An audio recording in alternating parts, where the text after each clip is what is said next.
எள்ளு விதைச்சி ஒரு 30 நாள் இருக்குங்க. 32 நாள் இருக்கும். ஸோ இப்போ வந்து எள்ளு செடி எப்படி இருக்குன்னு பார்த்துருக்கீங்க. இதுக்கு நாம் தண்ணி விடணும். வெயில் ஓவர் ஆயிடுச்சுங்க. ஸோ தண்ணி விடாமையே எள்ளு செடி வருமாடா அப்படின்னு நீங்கள் சொல்லலாம். விடாமையே கூட எள்ளு செடி வரும். ஆனால் நீங்கள் எதிர்பார்த்த க்ரோத் வந்து எடுக்க முடியாது.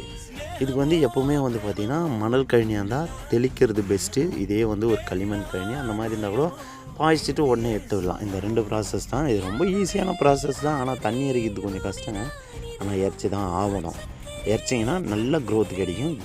இல்லைனாக்கா வந்து பார்த்திங்கன்னா எள்ளு செடியெல்லாம் வளரும். க்ரோத்துன்றது கொஞ்சம் கம்மியாக தாங்க வரும். வீடியோ பிடிச்சா ஒரு லைக் பண்ணுங்கள். நம்ம சேனலை சப்ஸ்கிரைப் பண்ணிங்க. தேங்க்யூ.